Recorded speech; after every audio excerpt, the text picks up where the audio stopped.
นะโมตัสสะภะคะวะโตอะระหะโตสัมมา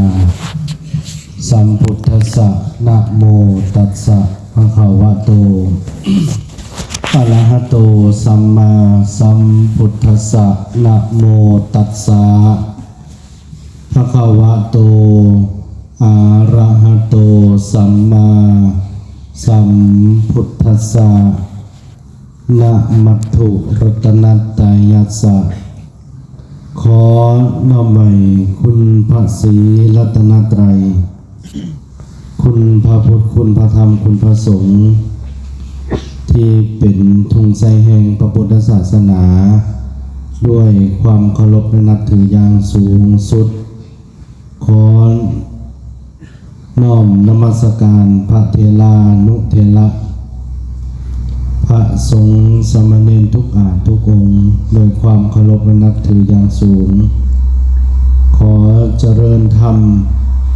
มายังออกตนญาติโยมพ่อขาวแม่ขาวตลอดหอดอุบาสกอุบาสิกาทุกทางทุกตนด้วยความเคารพนับถือในวาระโอกาสต่อไปนี้ธรรมภาพจะได้นำเอาหลักธรรมคำสอน ขององค์สมเด็จพระสินวรสัมมาสัมพุทธเจ้าเอามาบรรยายเอามาประกาศเอามาเผยแผ่ตามสมควรตามเวลาเพื่อเพิ่มสติปัญญาของทางสาธุชนและครูบาอาจารย์พระสงฆ์สามเณรทุกอาทุกองค์ในลำดับต่อไปนี้ต่อไปธรรมภาพเจริญพรนิมนต์เอามือลงกระไดเด้อฟังธรรมโดยความเคารพที่ได้ปรารภในงานประพฤติปฏิบัติธรรมในมื้อนี้ถือว่าเป็นมื้อที่สองของการจัดตั้งปฏิบัติของพระสงฆ์สามเณรที่เป็นนักเรียนนักศึกษาพร้อมด้วยผู้ที่บ่ได้เป็นนักการมีออกตัวญาติโยมพ่อขาวแม่ขาวผู้ฝักใฝ่ในธรรมได้พร้อมเพียงกันมาประพฤติปฏิบัติธรรมอยู่ที่วัดป่าสุธรรมารามวันหลัก19อยู่นี้ซึ่งได้รับความเมตตาหรือว่าความอนุเคราะห์จากพระอาจารย์เจ้าอธิการวัดคือพระอาจารย์วรจิตจูมจันทจักรเป็นเจ้าอธิการเป็นเจ้าสำนักเป็นเจ้าสงฆ์อยู่แห่งนี้พร้อมด้วยได้รับความเมตตาจากพระวิทยากรพระอาจารย์ที่สอนยุงเฮียนสงฆ์ได้นำเอาพระสงฆ์สามเณรลูกศิษย์ลูกหาเอามาประพฤติปฏิบัติธรรมเป็นเบื้องต้นแต่พร้อมเดียวกันนั้นจะมีศรัทธาญาติโยมลูกหลาน ได้พร้อมเพียงกันมาร่วมนั่นเองแต่ในโอกาสต่อไปนี้เพื่อยังให้เกิดประโยชน์ยังให้เกิดความก้าวหน้าความเจริญทางด้านจิตทางด้านใจเจริญทางด้านศีลทางด้านธรรมได้เราก็มาประพฤติวัดปฏิบัติธรรมเราก็มีความศรัทธามีความเชื่อมั่นมีความเหลื่อมใสต่อหลักธรรมคำสอนของพระพุทธเจ้าในนั้นเราก็ได้ตัดสินใจได้พร้อมเพียงกันมาในการมาปฏิบัติธรรมนี้ นอกจากเป็นโครงการเป็นระเบียบหรือว่าเป็นนโยบายในทางองค์เฮียนสงฆ์ก็คือพระสงฆ์โทษนครไกรสอนพรหมิหารครับ โดยเฉพาะกับแต่ละวัดนั้นในพร้อมเพียงกันมาอันนี้ก็เป็นส่วนหนึ่งที่เฮ็ดให้เกิดการปฏิบัติธรรมในอีกส่วนหนึ่งก็เป็นการประกอบส่วนสำหรับศรัทธาญาติโยมถ้าได้มีโอกาสมาประพฤติบัติปฏิบัติธรรมคือกันในเมื่อที่เฮามีโอกาสมาคัดเก่ามาปฏิบัติทางข้าน้อยพระอาจารย์อาตมาภาพนี้อยากให้เฮาทั้งหลายได้สมความปรารถนาได้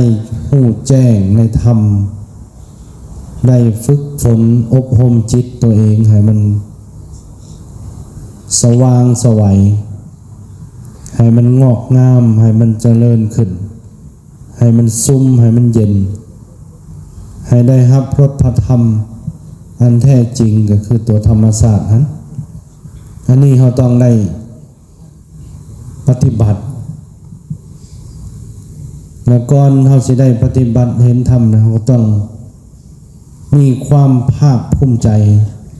ที่เฮ็ดในเราได้มีในมื้อนี้ได้มีโอกาสในมื้อนี้อันนี้อาตมาภาพพระอาจารย์ก็ดีใจนำเฮาเฮาได้มีโอกาสครั้งหนึ่งในชีวิตของเฮานี่นะได้มีโอกาสมาร่วมกันปฏิบัติธรรมหายากนะหายากที่จะมีโอกาสบางเทื่อนี่พอแต่รับรู้แต่เฮาบ่ทันได้เฮ็ดก็คือความบ่เข้าใจดังนั้นโครงการปฏิบัติธรรมนี่มันกว้างแต่เอาธรรมดานี่ก็คือเฮาได้มานั่งแบบนี้เฮาได้มีโอกาสฝึกฝน อันนี้ก็เป็นอีกบุญญาธิการ ของเฮาดังนั้นเฮามานี่นะเฮามานี่เวลาเฮาหน่อยอีกบ่โดนเฮาก็สิได้จากกันไปนะบ่ได้ฮอดหามื้อครับบ่ได้ฮอดหามื้อแต่ว่าโครงการหรือว่าแนวทางอันนี้นะมันมีประโยชน์ต่อเฮาในสูงสุดต่อชีวิตของเฮาหรือว่าต่อจิตต่อใจของเฮานี่สูงเฮาจะคิดได้ว่าเฮามาเฮ็ดดินอันนี้บ่ได้พบง่ายๆได้ตัวนี้ลูกเนนบ่ได้พบง่ายๆว่าเฮาสิมีโอกาสได้มาปฏิบัตินะถ้าเฮาบ่บวชนี่ก็ยากการปฏิบัติธรรมนี่มันเป็นของหายากที่สุดในโลกอันใดสิ่งที่ยากที่สุดในโลกเนี่ยหนึ่งการเกิดเป็นคนนี่ก็ยากสองการเกิดที่จะเห็นเกิดมาแล้วที่จะได้พบพุทธศาสนาพบกับพระพุทธเจ้านี่แทบจะบ่มีเลยแหละยากอันที่สามมาเกิดมาแล้วเนี่ยเขาสิได้พบพุทธศาสนาคือหลักธรรมคำสอนของพระพุทธเจ้ายากอีกและยิ่งยากไปก็หันนะเขาได้มีโอกาสบวชมีศรัทธามาปฏิบัติเนี่ยแห่งเต็กยากบางคนเนี่ยก็บวชอยู่แต่บ่มีศรัทธาบ่มีความเชื่อมั่นบ่มีความเลื่อมใสต่อพระธรรมหรือวินัยและวินัยอันนี้ของหายากดังนั้นนี่ของหายากใน3-4ที่พระอาจารย์ยกมาเนี่ยเฮาได้มาเฮ็ดของหายากอันนี้ให้มันได้นี่จึงว่าเฮาได้เฮ็ดของยากเฮาได้มาเฮ็ดของยากหรือเฮามาได้มาปฏิบัติของที่มันยากอันนี้ก็เป็นโชคลาภของเฮาได้เป็นโชคลาภของเฮาที่เกิดมาเห็น ที่ได้เกิดมาพ่อเกิดมาเห็นเกิดมาพ่อพุทธศาสนาก็คือพระธรรมวินัยซึ่งเป็นหลักธรรมหลักการปฏิบัติที่มันเป็นอมตะที่มันเป็นธรรมชาติที่มันเป็นความจริงหายากนะซึ่งเพิ่นได้สังรวมสังคายนามาเนี่ย2,000 กว่าปีเนาะแต่มันก็เป็นความจริงอยู่นี่ธรรมทั้งหลายทั้งปวงที่เพิ่นได้ทรงค้นพบมันก็ได้เห็นความจริงอยู่นี่ บ่มีเสื่อมสูญไปผู้ใดเฮ็ดเมื่อใดก็ได้เมื่อนั้นเฮาก็พอสรุปได้แล้วว่าสัจธรรมความจริงที่มันเป็นธรรมชาติที่พระพุทธเจ้าได้ทรงค้นพบด้วยปัญญาของเพิ่นด้วยความวิริยะของเพิ่นด้วยความอดทนของเพิ่นเห็นแจ้งอยู่ในจิตในใจเอามาประกาศเอามาเผยแผ่เอามาเขียนเอามาตกเอามาแต่งไว้เป็นคัมภีร์ในพุทธศาสนาเฮานี่เขาเอิ้นว่าตัวที่เขียนในปึ้มเขียนหลักธรรมคำสอนในปึ้มนี่เขาเอิ้นว่าปึ้มหยังจะหน่อยฮะปึ้มหยังที่เขาเขียนธรรมะไว้นี่นะฮะปึ้มหยังจะหน่อยใครตอบได้ปึ้มพระไตรปิฎกตัวนั่นในตัวบรรจุไว้เนี่ยปึ้มพระไตรปิฎกมีสักคัมภีร์มีสาม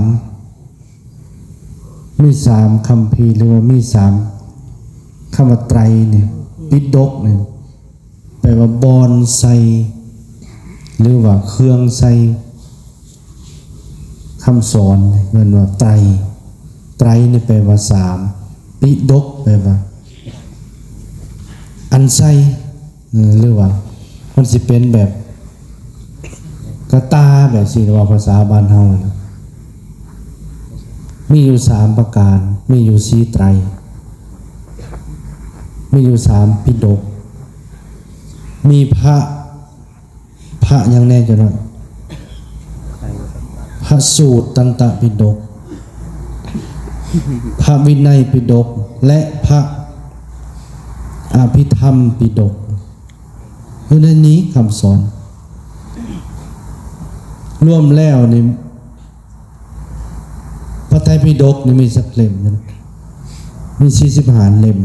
เอาตามพรรษาของพระพุทธเจ้าไปแสดงธรรมอันนี้เป็นความรู้ของเราได้สังคายนาได้สังรวมได้เก็บกรรมข้อมูล 2,000 กว่าปีมาแล้วนี่นะแต่เราก็สามารถที่จะปฏิบัติได้อยู่ตลอดเห็นบ่คำสอนนี่เราพอสรุปได้ว่าเป็นสัจธรรมความจริงอันประเสริฐและบ่เสื่อมไปอันใดที่มันเสื่อมไปของมือหนึ่งจะนะคำสอนเสื่อมไปบ่คำสอนบ่เสื่อมตัวที่เราเห็นได้ในนี้อันใดมันเสื่อมไปปกติพุทธศาสนาของเราเนี่ยจะอยู่ได้ในย้อนยังจะนะย้อนอาศัยพุทธบริษัททั้ง4ในพุทธบริษัททั้ง4เนี่ยมันมีอย่างแน่ตัวนะ1ภิกขุ2ภิกขุณี3อุปาสกนะเป็นไผอุปาสกเป็นผู้ชายและนับถือพุทธศาสนาและอุปสิกาเป็นผู้หญิงและนับถือพุทธศาสนาเป็นที่ตั้งเดี๋ยวนี้นี่นะกันยังเหลืออยู่สักอันเนี่ยภิ ภิกขุณียังบ่พี่น้องหมดแล้วภิกขุณีหมดแต่เหิงปานใดแหละหมดได้500 ปี1,000 กว่าปีแล้วหมดมีอยู่แต่บ่ถูกต้องปานใดอยู่แถวประเทศเพื่อนบ้านมีแต่ว่าต้องบวช2ได้ภิกขุณีบวชนะมีทั้งภิกขุณีสงฆ์มีทั้งพระสงฆ์บวชจังได้แล้วภิกขุณีถือศีลเท่าใดจ้ะนะถือศีลเท่าใดภิกขุณี311อันนี้ให้ความรู้ไปนำ311ได้เฮาถือศีลเท่าใดเฮาเนี่ยจัวถือศีลเท่าใดแล้วว่าได้ศีล12พระเด้พระอาจารย์ถือศีลเท่าใด227ขอภิกขุณีหมดไปนะยังเหลือแต่ภิกขุและอุบาสกอุปาสิกายัง3ยับเข่า3พรหมโพสียัง3วันนี้อุปาสกนี่หลายหรือบ่หลายฮะน้อยอุปาสกนี่น้อยมานี่เห็นอุปาสกมานี่เห็นบ่เลี้ยวเบิ่งอยู่ทางนั้นทางขาเห็นบ่พอออกเห็นอยู่บ่พอออกหมดได้พอออกบ่มีได้เฮานี่เป็นพอออกเป็นผู้ชายหรือผู้หญิงเฮานี่ใช่ถ้าพอออกบ่มีเฮาผู้บวชนี่เฮาเป็นพอออกมีบ่มีผู้บวชเฮิงมาหมดนี่หมดไปนำแสดงว่าฝ่ายชายนี่อยากหมดนักบวชนี่ก็เป็นผู้ชายก็อยากหมดเป็นยังจังหมดมันมีผู้บวชจักมันเป็นอะไรของมันบวชหน่อยนึงก็ซิกแล้ว พอออกอย่าว่าจะบวชขอวัดแต่ซื้อก็ยังยากจังหมดแล้วหมดไปนำปกติเนี่ยอยู่ในสังกัดนี่ พุทธศาสนาของเขานี่จะหมดนี่สักปีก็จะสักพระพรรษาก็5,000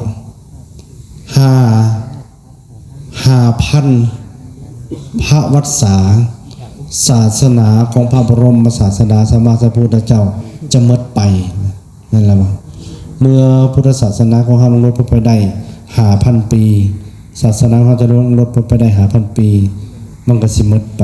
แต่คู่มือนี้สักปีอะไรตัวมือนะสักปีจ้ะนะว่าดังๆดู2,000 เท่าใดแม่นบ่2,500 เท่าใดนับเบิ่งนำกันครับมึงดู2,560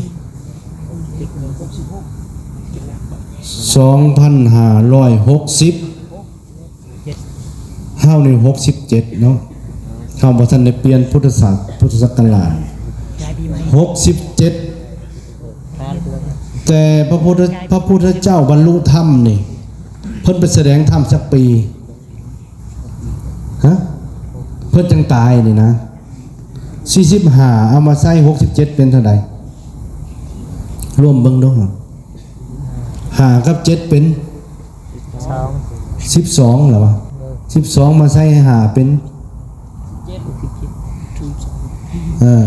แต่รวมเบิ่งบัดนี้บ่แม่น 2,800แล้วบ่เขาต้องนับเอาได้เพราะว่าพุทธเจ้านี่เพิ่นตรัสรู้แล้วก็แสดงธรรมเทศนานี่45 พรรษาเด้อก็แปลว่าช่วงนั้นพุทธศาสนานี่เกิดแล้วยังเกิดแล้วแม่นล่ะวะเกิดแล้วได้ดังนั้นแหละพุทธศาสนาเฮานี่ล่วงลดมาแล้วนี่ 2,000 กว่าปีนี่และเห็นได้ว่าความเสื่อมไปนะมันก็เป็นไปนำ3,000 ปี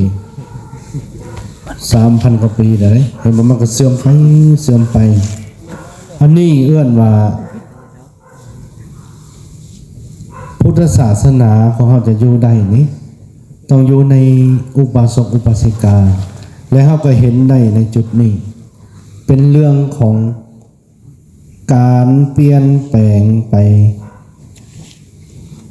ในตัวผู้นับถือพุทธศาสนาแต่ธรรมะนี่มันบ่เปลี่ยนแปลงที่เป็นสังฆธรรมหรือว่าอสังฆธรรมสังฆตถาธรรมหรือสังฆธรรมก็ตามอัพพยกตาธรรมก็ตามบ่เปลี่ยนแปลงอยู่ตลอดคือเฮามาปฏิบัตินี่เฮาก็โหได้คือมื้อนี้เฮามาปฏิบัตินี่บางองค์นี่เลื่อมเขาที่เขาทางเลยเด้ซึ่งในพระธรรมเลยบางองค์นี่ก็เลื่อมที่จะออกจากธรรมก็มี มีบ่ออกจากธรรมบางองค์นี่เข้าใจธรรมธรรมะนี่มันกว้างเลยธรรมะนี่มันกว้างมันเป็นของโลกและจักรวาลอันนี้แต่ว่าเอาง่ายๆเฮานี่มาปฏิบัติธรรมนี่เฮาเฮ็ดอะไรมาปฏิบัติธรรมนี่ทุกคนก็ฮู้เลยว่าธรรมนี่นะแต่ทุกคนปฏิบัตินี่เฮาบ่คิดนี่ปฏิบัติธรรมธรรมก็คือความดีนั่นแหละธรรมนะบ่แม่นตีนธรรมเด้ธรรมก็คือความดีความงามความจริงธรรมชาติหน้าที่ตามหลวงพ่อพุทธทาสมันให้นิยามตัวนี้แล้วเฮามาเนี่ยเฮามาเฮ็ดหน้าที่ของเฮาก็คือเฮามาปฏิบัติธรรมหน้าที่นั่นใดหน้าที่และปิดภาคเฮียนหนึ่งแล้วเขาต้องมาปฏิบัตินี่เห็นว่าคือหน้าที่เฮาปิดภาคเฮียนแล้วเพิ่นให้เฮามาปฏิบัติเพิ่นให้เฮามาน่ะยกมือสาธุได้หน่อยเพราะหยังบ่แม่นว่าเฮ็ดหน้าที่เฮาแล้วหมดเท่านั้นบ่ได้และเฮาสิมีความหยังต่อไปธรรมคือธรรมชาติธรรมคือความหยังเดี๋ยวหน่อยที่เขาเว้ากันนี่นะความดีนี่เห็นบ่ธรรมคือหน้าที่ธรรมคือความดีแสดงว่าเฮานี่ได้ทั้งหน้าที่และก็ได้ทั้งความดีกันนะบ่ธรรมดามันควบคุมนะครับความดีครับพ่อได้ทั้งความดีและได้ทั้งความสุขอันนี้บ่ได้มันก็ได้ความสุขนะเห็นเฮามีดีแล้วมันต้องมีสุขนะเห็นเฮามีชั่วนะมันต้องมีทุกข์นะมันเป็นความจริงแต่แท้นะกฎของธรรมชาติธรรมดาของสภาวะธรรมตัวนี้นี่นะมันเกิดขึ้นอยู่นี่คือเฮาฮู้แหละเฮาเกิดแล้วก็เฮาตายไปสินะบ่มีไผสงสัยแล้วเรื่องนี้หรือมันยังสงสัยอยู่บ่ว่าเมื่อข่อยนี่เกิดนี่บ่ตายแล้วบ้าบ่มีไผเหลือดอกข่อยนี่เกิดนี่บ่เฒ่าแล้วไผกล้ากำลังตีอยู่บ่เฒ่าบ่มี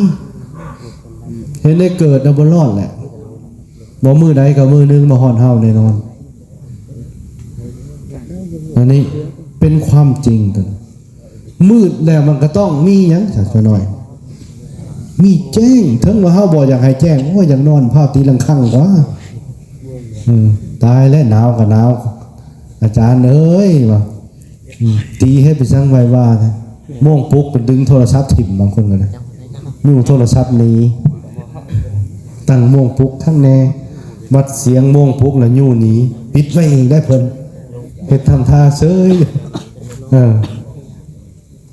ปุ๊กมานอนอยู่หันบ่พอได้มานอนอยู่นี่อีกบัดนี้มานอนอยู่ลานถ้ำนี่มีบางองค์บ่ให้มันแจ้งมันก็ต้องแจ้ง มันต้องแจ้งแน่นอนแหละนั่นอันนี้คือเป็นความจริงก็คือธรรมชาติเลยเฮามาปฏิบัติต่อความจริงเรานี่เฮาสิฮู้ได้ส่ำใดเอาความดีก็พอเนาะเอาอยู่ในระเบียบวินัยเด้ออยู่ในระเบียบหลักการที่เพิ่นพาเฮาปฏิบัติเฮาเฮ็ดหยังแน่ปฏิบัติ1ไหว้พระนั่งสมาธินั่งดีๆได้นั่งสมาธินะนั่งสมาธิดีๆนั่งในๆสั่งสมาธินั่งกายให้มันกงดำรงสติให้มันกำหนดลมหายใจเข้าออกเข้าออกเข้าทั้งปากให้มันออกทั้งดังลมเลยอย่าให้มันออกทั้งก้นเด้คล่ำเลยบางคนนั่งสมาธิตดให้มูดดมอีกอันตรายเป็นพิษเป็นภัยเด้อจะน้อยคือช่วงนี้แห้งได้ช่วงปรับโตเดี๋ยวนี้ช่วงนี้ช่วงปรับอาหารท้องผู้กินข้าวแล้วขี่บ่ออกเดี๋ยวนี้อีกมื้ออื่นนี่เริ่มขี่ยากแล้วมื้ออื่นขี่น้อยอีกนั่นขี่ก็น้อยอาหารมันปรับได้ธรรมชาติมันปรับให้ขี่ก็น้อยนอนหลายนอนน้อยอีกขี่น้อยแบบนี้เบาก็โตอีกได้อันนี้คือธรรมชาติของมันได้ธรรมชาติในการกินเฮาต้องพิจารณาอีกตัวนี้กันนะการบริโภคอาหารนี่สำคัญต่อการปฏิบัติธรรมถ้าเฮาสันหลายเฮาก็เฮ็ดให้เมื่อยสันพอดีมีบ่มื้อเช้านี่เอาเต็มบาทบางคนเห็นในอันไลฟ์สดมีธงยางใส่อีกโอ้จามวรจิตเฮ็ดคักอะไรให้ใส่ธงยางให้ใส่ข้าวหรือใส่อาหารธงยางอันนั้นเบิ่งบางมาเป็นใส่ไข่ก็มีใส่จืนขาไข่อีกโอ้ใส่เต็มถงเลยคิดว่ามาใส่เศษอาหารซะเนาะใส่อาหารนี่ ต้องเอาแต่พี่แล้วไปจะหน่อยปฏิบัติธรรมเอาแต่การบริโภคไปแล้วไปมัดตันยูตาได้สำคัญนะสันลายก็เฮ็ดให้เมื่อยและบริโภคอาหารหลายเป็นยังให้สันหลายเพราะกิเลสมันหนาเห็นแล้วมีแต่อยากเอามู่อยู่ทางหลังบ่อยากได้ซ้ำเห็นยังก็เอาเห็นยังก็เอาอาหารก็ตั้งเอาจนเหลือบาทก็มีมันสั้นบ่หมดมันปั้นให้หมู่นำอะไรซอยเดียวก็เฮ้ยเหรอซอยเฮาแน่ซอยเฮาแน่นะปรากฏการณ์อันนี้มันเกิดขึ้นในใจของเฮาใจมันบอกแต่ว่าโดยความเป็นจริงมันบ่ได้แม่นนั่นเด้อันนี้เฮาก็ได้แล้วธรรมะเฮาฮู้ใจเฮาแหละอยากได้มดมะกล้วยก็จะได้มะขามก็ยังได้ไข่ก็ยังได้น้ำก็ยังได้นมก็จะได้บัดสันอุจจาระมดกว่าโยนให้ผู้นั้นผู้นี้ซอยแล้วบาทมันบ่ซอยก็เสื่องไว้เสื่องเพิ่นสิไปกวดบาทบ่นั้นแล้วมันสิขายหน้ามาหลายเด้อันนี้ก็อันนึงขอนึงในการปฏิบัติธรรมนอกจากเฮาปฏิบัติตามระเบียบตามวินัยตามหลักการตื่นแต่เช้านั่งสมาธิย่างจงกรมนั่งจงกรมนั่งสมาธิเฮ็ดไปเพื่อหยังอะไรก็เฮ็ดไปเพื่อเฮ็ดให้จิตของเฮาได้มีความสงบเพราะว่าการปฏิบัติธรรมนั้นเป็นกรรมฐานถ้าเฮาสิเว้าลงเลิกนี่เฮามาปฏิบัติกรรมฐานนะกรรมฐานก็แปลว่าปฏิบัติฐานที่ตั้งของสิ่งทั้งหลายทั้งปวงที่มันเกิดขึ้นหาที่ตั้งของจิตหาที่ตั้งของจิตเฮานี่นะจิตเฮานี่มันสิมันจิตกับใจมันต่างกันนะจิตกับใจเนี่ยเพิ่นเปรียบไว้ว่า จิตนี่คือน้ำทะเลใจนี่คือคลื่นทะเล แล้วเฮามาปฏิบัตินี่ปฏิบัติต่อคลื่นทะเลปฏิบัติใจเพราะหยังเพราะมันคิดตลอดเด้คิดทันคิดนี่อันนี้เขาต้องมานั่งเบิ่งใจเฮานี่ให้มันเห็นจิตเอาใจทรงจิตแล้วมันสิเห็นธรรมเพื่อนว่าธรรมานุปัสสนา ให้มีฐานที่มั่นในใจเฮาปฏิบัติกรรมฐานเอาตัวใดเป็นฐานเอากายเป็นฐานเบิ่งกายเฮาเนี่ยเบิ่งพิจารณากายเฮาเอาเวทนาเป็นฐาน เอาจิตเป็นฐานจิตตานุปัสสนากรรมฐานเอาธรรมเป็นฐาน4อันนี้เป็นฐานของการพัฒนาเอากายก่อนแล้วการย่างเนี่ยเรียกว่ากายเอากายปฏิบัติกายโซนึงกายมันต้องคนระเบียบลุกก็ลุกโลดต้องมานั่งสมาธิเบิ่งให้มันเห็นกายตัวเองหลายอันในกายก็ได้ในกายเฮานี่ก็มีหลายนะมีสักอันในกายเฮานี่นะจ๊ะเอาเบื้องต้นเฮาบวชนี่เพิ่นให้กายเฮานี่มีสักอันว่าแล้วมีหาแล้วว่า1ผมเกศาโนมาเล็บหน้าขาท่านตาตะโจให้เบิ่งอันนี้ก่อนนี่เด้อันนี้คือกรรมฐานเบื้องต้นอันปฏิโลมอันนี้อนุโลมเด้โลมาหน้าขาท่านตาตะโจเบิ่งนี่แหละเบิ่งไปมาอย่างนี้เบิ่งให้มันเห็นช่ำใดเห็นกายนะเห็นจนเห็นหมดความเสื่อมเฮาเห็นความเสื่อมไปของกายเพราะกายมันเสื่อมไปมันบ่จริงจังมันบ่ยังยืนไปเฮานั่งเบิ่งดูเบิ่งกายนะนั่งดนเป็นอันใดซั่นน่ะนั่งดนมันก็ปวดแข้งปวดขาแม่นล่ะวะปวดหลังปวดแอวปวดต้นปวดขี้ปวดไปหมดมันก็หิวน้ำมันอึกกระทึกในกายเฮานี่นะมันบ่ได้อยู่ล่าได้กายเฮานี่มันหาอยากเฮ็ดหันเฮ็ดนี่มันส่วนเฮ็ดอยู่หั่นนะกายเฮานี่ มันปวดมันต้องในเบิ่งกายของเฮามันเห็นนะครับอันใดแหละมันปวดอันใดมันเป็นมาจากไสเป็นจากจิตใจของเฮาแหละดังนั้นปฏิบัติธรรมเนี่ยมาปฏิบัติเลยนะจุมาปฏิบัติให้มันได้ถึงเฮาบ่ได้ก็ให้ได้สองทางไปถ้าเฮาปฏิบัติในกายได้จิตใจของเฮาก็เริ่มเข้มแข็ง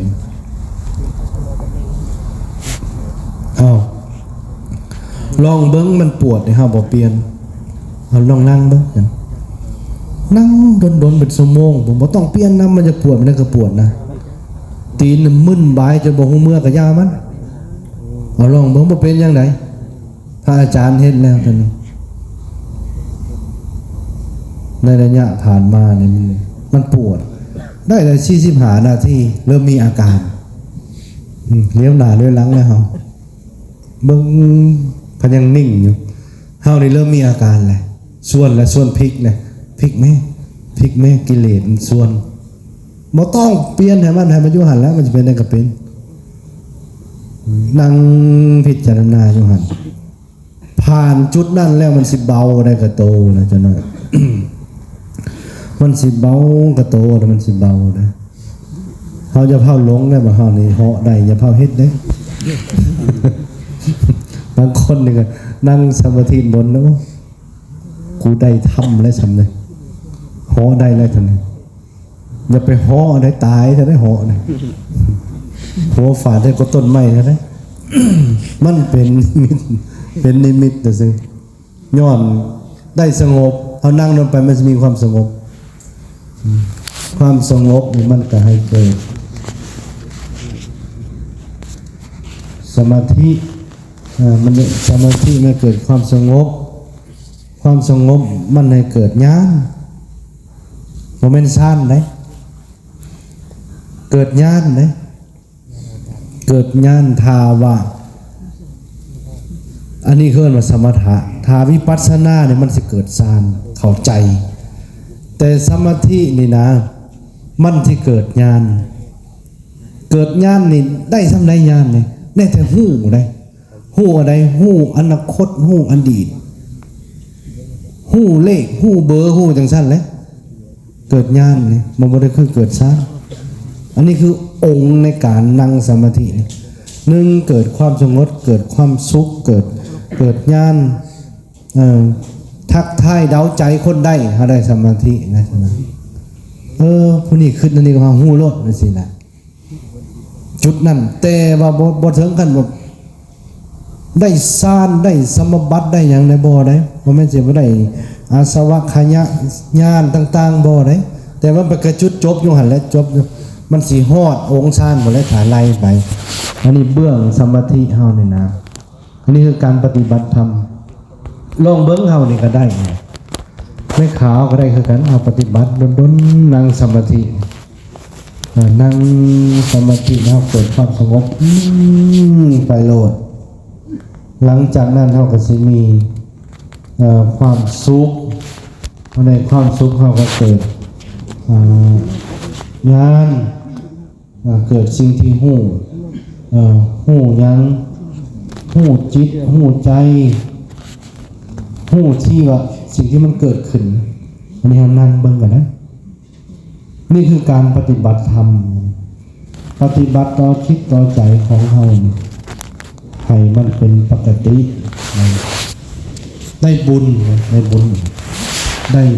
ได้สืบทอดคำสอนพุทธเจ้านี่แหละจึงว่า มันมีประโยชน์พระอาจารย์จึงดีใจเข้าเห็นแล้วก็ดีใจนี่เขามานั่งกับปอกกับแป๊กอยู่อันนี้ถือว่าเป็นบุญเราแต่แท้นะเพราะว่าแต่ว่าลูกหลานนั่งคือกันจัวเน้นคือกันครูบาอาจารย์ได้บุญเราแต่แท้บุญสงบจิตสงบใจพอได้ว่ามีคิดพยาบาทต่อกันได้มาเลยนี่จะคิดตั้งมกตั้งใจว่าเสียหายมันเห็นทำให้มันได้แล้วตีโดนแพ้ตีข้างๆเลยตีพอเอื้อนอีกได้มาละแม่จะหน่อยมาละแม่ทันนะหรือว่าตอนเศร้านี่มีบ่ผู้นอนสมมติว่านอนบ่ท่านนี่เพิ่นสิมีระเบียบนั่นไหนต้องมาปฏิบัติเองอีกบ่หรือว่าตื่นบ่ท่านนี่นะ5 นาทีนี่อรหังสัมมาเลยบ่เข้ามานี่เพิ่นให้เฮ็ดอันใดหรือว่าธรรมดาบ่หรือว่าให้นั่งอยู่นอกถ้าว่านั่นนี่มื้ออื่นนี่เอาไม้มื้ออื่นบ่ได้มาบ่ทันนี่ให้นั่งอยู่นอกนั่งถามหมู่อยู่นอกบ่ต้องเข้ามาร้านทำตื่นสายเด้อันนี้เป็นการปฏิบัติอันนี้การปฏิบัติของเรานั่นแหละจงภาคภูมิใจได้จะหน่อยเด้อโอกาสท้องนะพี่ภาคภูมิใจ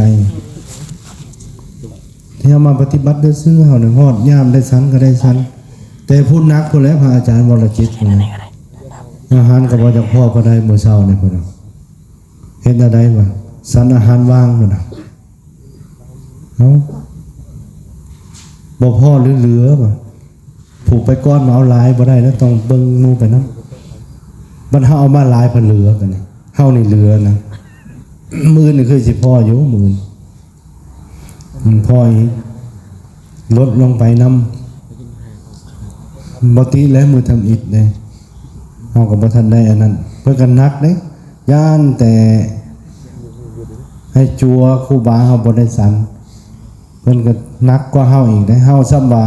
มาปฏิบัติธรรมตื่นมาแล้วมาบ่ได้ซ้ำนี่โอ้ถือว่าบ่ได้แล้วต้องได้ขยันขันแข็งคือการปฏิบัติธรรมมันสิกว้างแบบนี้แหละปฏิบัติธรรมจังได๋คือเฮาเฮ็ดนี่นอกจากเฮาได้บุญเฮาได้ปฏิบัติเฮาได้จัดตั้งเฮาได้ขัดเกลาจิตเกลาใจของเฮาพ่อแม่เฮาก็ดีมกดีใจมีความปิติมีความชื่นใจเห็นลูกเขาระเบียบอันนี้ยังน้อยซ้ำนี่นะยังหน่อยบ้านวัดก็บ่ได้มาซ้ำ จังหวัดเสียดาย เสียดายบ่ได้มานี่ถือว่าเฮามานี่ถือได้พบหมู่พบครูมีกัลยาณมิตรส่วนกันนี่สำคัญการปฏิบัติวัฒนวิธีนี่นะการบำเพ็ญความอดทนนี่สำคัญแต่หมู่ครูไหนเฮาเฮ็ดอยู่วัดเฮาก็ได้อยู่แต่มันบ่ได้เป็นองค์รวมแบบนี้อันนี้บ่ไปนี่หมู่ปลุกจังซี่นะจะมาเห็นบ่หมู่สุบไปลุกได้เวลาได้เวลาได้ลุกเป็นนอนอยู่วัดเฮานั่นแหละได้เวลาบ่ได้ก็ตามนะบ่ไปเลยอันนี้ตัวที่เฮาได้ว่ากัลยาณมิตรการปฏิบัติธรรมนี่นอกจากสถานที่อาหารอากาศและกัลยาณมิตรนี่ก็สำคัญที่จะเป็นผูกกระตุกสุกยู่เฮ็ดให้จิตใจของเฮาเนี่ยมีความฮึกเหิมมีความขยันมีความห่าวหันหนักแน่นลุกบ่ขี้คร้านว่าภาษาบ้านเฮานะเห็นเฮาอยู่แต่เฮานี่บ่มีผู้บอกผู้สอนไว้แล้วบ่ได้มีโอกาสได้ปฏิบัติเนี่ยมีครูบาอาจารย์นี่อย่าไปคิดห้ายเพิ่นเด้ครูบาอาจารย์บอกอย่าไปคิดยังห้ายเพิ่นเด้จังหน่อยบอกไปจังแล้วปลุกไปจังแล้วนี่อย่าไปเฮ็ดได้นะถือว่าเพิ่นนี่เป็นกัลยาณมิตรเป็นครูบาอาจารย์อันสูงทรงไหนมาสี่นำมาส่วนมาพาเฮ็ดมาพึ่งปฏิบัตินอกจากถวายพระทหารนะครับอันนี้คือภาพรวมของการปฏิบัติแต่ว่าผู้ที่จะเข้าใจแจ้งก็ต้องได้เฮ็ดเองพระอาจารย์ก็เว้าร่วมให้ฟังว่าความหมายความสำคัญของการปฏิบัติธรรมมันเป็นนั้นหนึ่งก็เฮาก็ได้ฝึกฝนอบรมจิตใจตัวเองจากที่เฮาเคยด่ากับบ่ด่ามันจากที่เฮาเคยแข็งกระด้างเฮาก็บ่แข็งกระด้างฝึกฝนบ่แม่นสิมาปฏิบัติธรรมแล้วแห้งแข็งบ่ได้แห้งกระด้างเฮาต้องได้อ่อนกายต้องอ่อนใจก็ต้องอ่อนวาจาก็ต้องอ่อนต้องจักเว้าโดยขะน้อย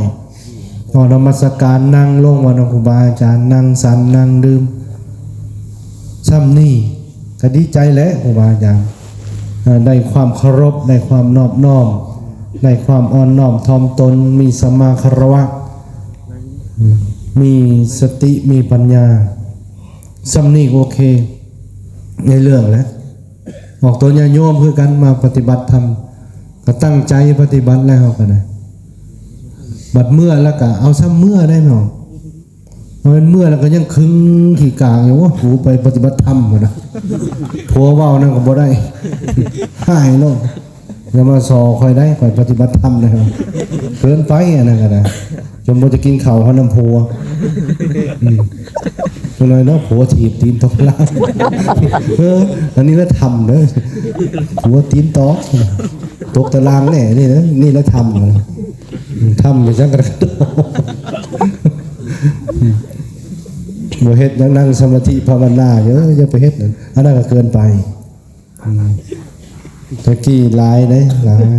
หลายมือนี่บ่หลายปานใด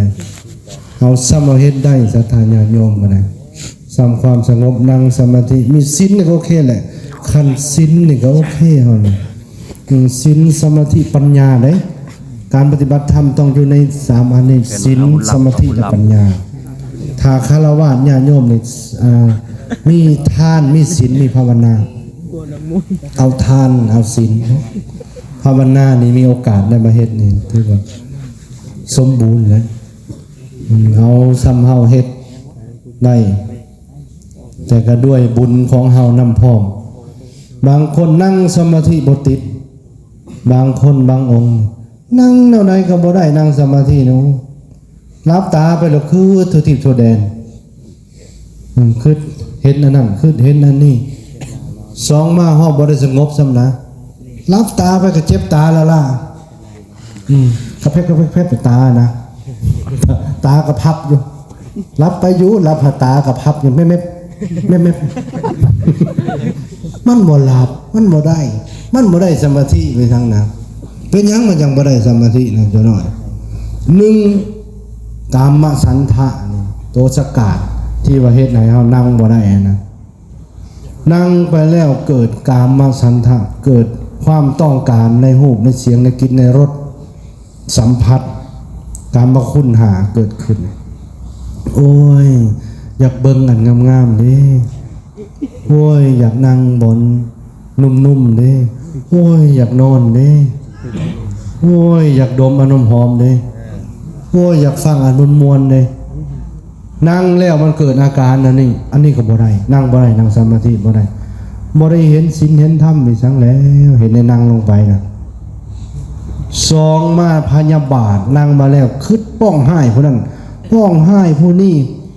คิดสั่งผู้นั้นคิดสั่งผู้นี้คิดด่าผู้นั้นคิดด่าผู้นี้ผู้นั้นด่ากูผู้นั้นด่าข่อยได้10 ปี20 ปีคิดมานั่งสมาธิแล้วคิดมา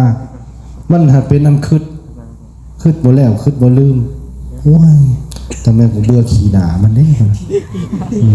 โอ้นั่นนี่ตีต่อกันแล้วไปเห็นว่าขอโทษนำแล้วนี่ก็บ่ได้คือเราพยายามคิดให้บ่ได้สามมากุกุจจานั่งไปแล้วจิตฟุ้งซ่าน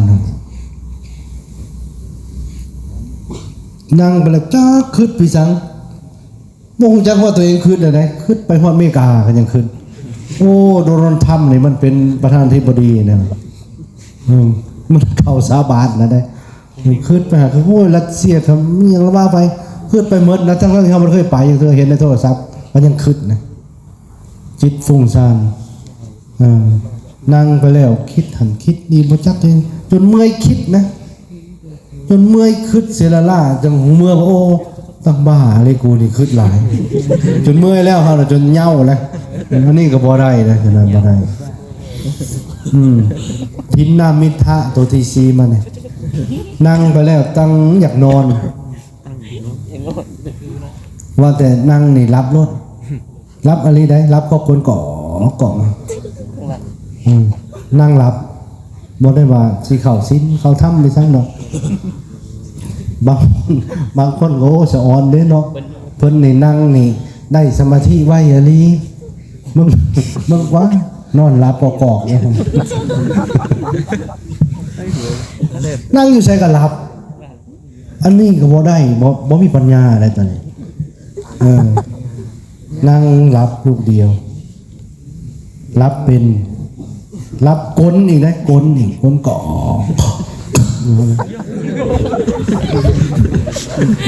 กลทั้งเปล่าพอได้ตดน้ำอีกแบบนี้ก้มไปโต๊ดสู่ใส่มูนะอันนี้ก็บ่ได้ศีลได้ธรรมเด้อจังได๋อันที่หามานี่วิจิกิจฉานั่งแล้วเกิดความสงสัยลังเลได้บ่สมาธิได้บ่ปัญญาได้บ่ฌานได้บ่ญาณเห็นแจ้งบ่ในธรรมทั้งหลายทั้งปวงโอ้ยอยากได้สมาธิเฮ็ดแนวใดเด้จังได้สมาธินี่คือจังได้เอาดูหันแล้วรับหูรับตาครบแขวครบข้างใช่เพื่อจังได้ความสงบนั่งไปแล้วโอ้ยทั้งห้อนทั้งห้นทั้งอยากหายกับบ่นั้นมู่กวนกับบ่ได้อีกได้มู่บายสวงกับบ่ได้ดึงผาน่ะก็บ่ได้นะอยากหายเพิ่นบ่ได้สมาธิอันนี้ความเข้าใจว่ามันบ่ถูกต้องเฮาต้องปรับทัศนคติว่านั่งไปโลดมันเป็นเหตุนั่งนะผลของมันเนี่ยถ้าว่าเฮามีความสงบแล้วเฮานั่งโดนจิตใจเฮามันบ่ได้ไปทางใดมันก็มีความสงบเองมันเป็นเหตุนะการนั่งเหตุความสงบคือผลเฮาพออยากได้ผลก่อนโอ้อยากได้ความสงบไผมาต้องก็บ่ได้ไผมาเว้าก็บ่ได้ไผยางดังก็บ่ได้หูซ่องฟังนะเฮ้ยยางสังดังบีบตุกน้ำก็บ่ได้นะอย่างหายนะบางองค์ก็สันแล้วบีบตุกน้ำแตะโอ้ยกวนนั่งสมาธิมันได้หาอันนี้ไว้วันนี้ว่อนหาเด้อเดี๋ยวหน่อยนี่ว่อนหาประการเป็นเครื่องสกัดกั้นเฮ็ดให้จิตใจของเรานี่บ่แจ้งบ่ใสบ่เข้าใจเรื่องศีลเรื่องธรรมเป็นมีอันนี้แล้วเอาซ้ำนี่แหละพระอาจารย์ว่าธรรมะให้ฟังก็สมควรแก่เวลาในท้ายที่สุดนี้พระอาจารย์จะได้ยกเอาสัตตุธรรมคำสอนในการประพฤติวัดปฏิบัติธรรม พอที่สรุปเป็นเนื้อหาเป็นหลักการเป็นแนวทางหนึ่งการปฏิบัติธรรมนี้ก็คือการปฏิบัติต่อระเบียบวินัยของเฮานอกจากทางเฮียนได้วางออกแล้วก็วินัยในการปฏิบัติวินัยในสงฆ์แล้วก็ธรรมะที่มันเกิดขึ้นในจิตในใจของเฮาหันแล้วก็ฝึกฝนอบรมจิตใจของเฮาทางด้านกายวาจาเนี่ยให้มันเป็นปกติธรรมะที่มันบ่ทันได้เกิดก็มันเกิดขึ้นอันที่สองมาการนั่งสมาธิเจริญจิตตภาวนานี้ต้องระวังอยู่หาประการที่พระอาจารย์เล่าไว้หันหนึ่งกับระวังกรรมคุณหาความมักอยู่ในหูปในเสียงในกลิ่นในรสสองมาลพยาบาทความคิดปองหายจิตใจเป็นอกุศลกรรมอันที่สามมันนะการง่วงเหงานอนอันที่สี่มันจิตใจเฮานี่คิดฟุ้งซ่านบ่อยู่ในเนื้อในตัวอันที่ห้ามันในลังเลสงสัยห้าประการนี้เป็นตัวสกัดกั้นเฮ็ดให้จิตใจของเฮานี่บ่ถึงธรรมดังนั้นเฮามาปฏิบัติหาอันนี้นะให้มันแจ่มแจ้งเฮาจักนอนสาเหตุใดกินลายบ่รู้ว่าใดนี่เป็นธรรมะมันก็นอกจากหันตัวอื่นก็สิได้สังรวมต่อไปการปฏิบัติธรรมของเฮาในท้ายที่สุดนี้พระอาจารย์ก็ขออ้างอิงเอาคุณพระศรีรัตนตรัยมีพระพุทธพระธรรมพระสงฆ์บุญกุศลที่เฮาได้ประพฤติปฏิบัตินี้จงหลอมรวมเป็นภารวะเป็นเดชะเป็นปัจจัยเป็นอุปนิสัยให้เฮาและท่านทั้งหลายในการประพฤติวัดปฏิบัติธรรมนี้ให้เกิดสติปัญญาหูแจ้งธรรมที่บ่ทันได้เกิดก็ให้มันเกิดในจิตในใจนี่ธรรมที่ยังบ่ทันได้แจ้งให้มันแจ้งในจิตในใจจนคลายออกจากความยึดมั่นถือมั่นในสังขารในตัวในตนของหันนี้จนนำตนไปสู่ความพ้นทุกข์ในวัฏสงสารการแสดงพระธรรมเทศนาสมควรแก่เวลาเอวังก็ไม่ด้วยประการศนีสาธุสา